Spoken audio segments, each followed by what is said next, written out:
IT에 관한 이야기를 간략히 전달해드리는 이인복의 IT 트렌드를 읽답니다. 안녕하세요. 이인복의 IT 트렌드를 읽다. 일상 속 IT 이야기 전해드리는 시간, 출근길 IT 소식입니다. 벌써 일주일이 지났습니다. 12월 첫 번째 주 마지막 금요일이 됐네요. 아무쪼록 오늘 하루는 행복한 하루 보내시고요. 불금되시기 바랍니다. 바로 첫 번째 이야기 들어가겠습니다. 2022년도 전기차 보조금 상한액이 축소된다라는 얘기입니다. 사실 전기차 보조금은요 계속 축소가 되는 거였었어요. 저희 방송 계속 들으셨던 분들한테는 제가 지속적으로 이야기를 드렸었죠. 전기차 보조금이라고 하는 것들이 저희들이 예뻐서 주는 게 아니라 그것도 있긴 하지만 일단은 전기차 회사들이 전기차들을 만들고 나서 많은 사람들이 구입을 해야 되는데 망설이지 않습니까? 그러니까 판매되는 것보다도 기술 개발에 들어가는 돈이 많기 때문에 이거를 보존해 주는 게 일부 있습니다. 그것 때문에 전기차는 많이 주다가 보조금을 많이 주다가 점점 낮추면서 이제 양이 크게 변하지 않을 거예요. 점점 낮추면 더 많은 사람들이 받아갈 수 있도록 늘린다. 이렇게 보시면 됩니다.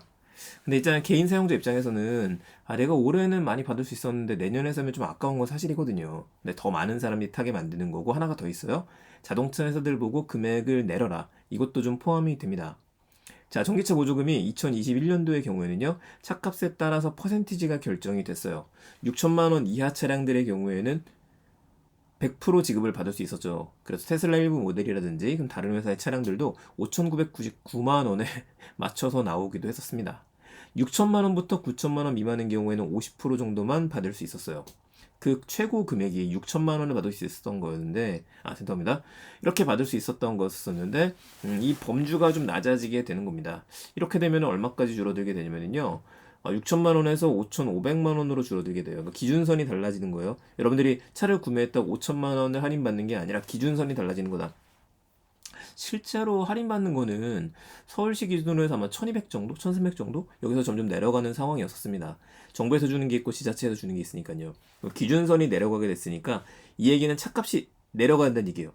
현재 6천만 원 가까이 되는 차량들은 다 보조금을 50%밖에 못 받는데 내년에 100% 받기 위해서는 5,500만 원짜리 전기차들이 나와야 되는 거죠. 한 5,499만 원? 이 정도가 나와야 되는 거예요.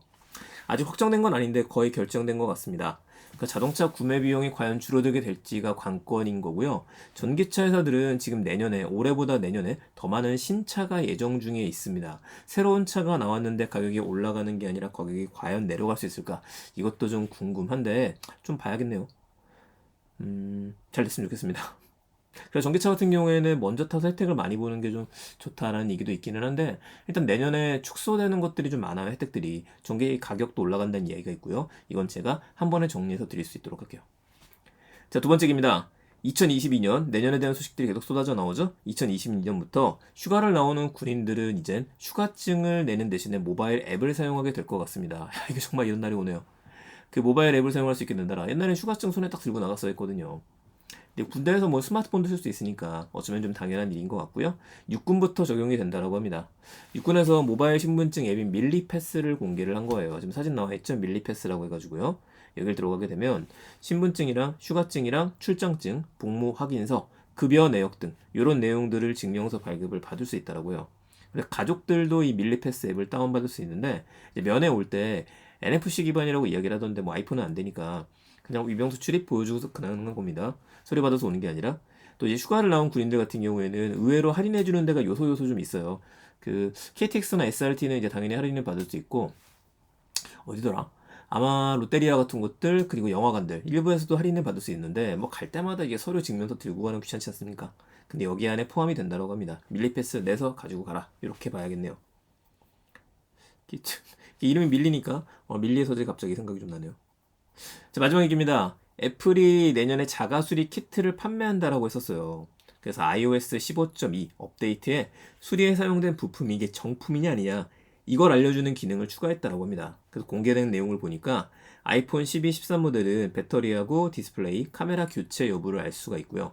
아이폰 11 같은 경우에는 배터리, 디스플레이 교체 여부를 아이폰 SE2하고 XR, SS, 그러니까 10R이랑 10S 같은 경우에는 배터리 교체 정보만 확인할 수 있다라고 이야기를 해요. 자, 이 이야기로 좀 짐작을 해보게 되면은 애플의 자가수리 관련 부품을 제공해 주는 것도 전체를 다 제공해 주는 게 아니라 이렇게 좀 등급을 나눠서 줄 것 같다는 생각이 듭니다. 어쨌든 저희들이 제일 궁금한 건 가격일 텐데 아직 가격이 공개가 되지 않았어요. 제가 비쌀 거다라고 생각은 하는데요. 그래서 요걸 보게 되면은 과연 이 제품이 이게 지금 사설에서 수리받은 것도 알 수 있는 거거든요. 정품인지 아닌지. 그래서 혹시라도 이제 거래를 할 때, 중고 거래를 할 때 내용을 보시게 되면은 아, 내가 지금 중고로 산 게 실제로 리퍼를 받은 건지 아니면 수리를 한 건지 아닌 건지 요것도 알 수가 있게 된 거죠. 그러니까 자가로다가 아니면 이제 근처에 있는 우리 사제로다가 수리라고 한 다음에 아니라고 줄 수도 있으니까 이게 해결이 됐다라고 봐야 될 것 같습니다. 자, 이번 주에는 IT에 대한 소식이 그렇게 많이 없었습니다. 특히 오늘 같은 경우엔 그렇고요. 간단한 소식들로만 좀 준비를 했었어요.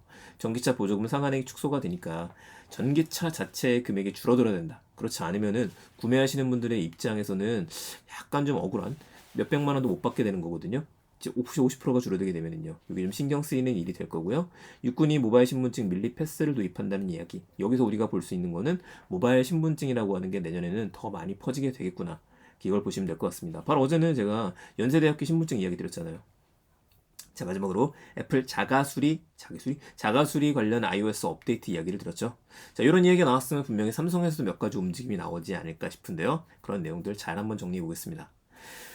즐거운 금요일 되시고요. 저는 오늘 내용 나왔던 것들 더 업데이트되는 소식들 준비하도록 하고 다음 주에도 재밌는 이야기들 가지고 찾아뵙겠습니다. 혹시라도 언제나 궁금한 점들 있으시면은 댓글창에 남겨주시게 되면 제가 확인 가능하고 아니면 저희 회사인 세컨드브레인 연구소를 네이버에서 검색하시게 되면 제 이름이나 아니면 세컨드브레인 연구소 검색하시면은 저하고 연락할 수 있는 방법들 나오니까요. 궁금한 것들은 그쪽으로 문의 주시면은 바로바로 답변 드릴 수 있도록 하겠습니다.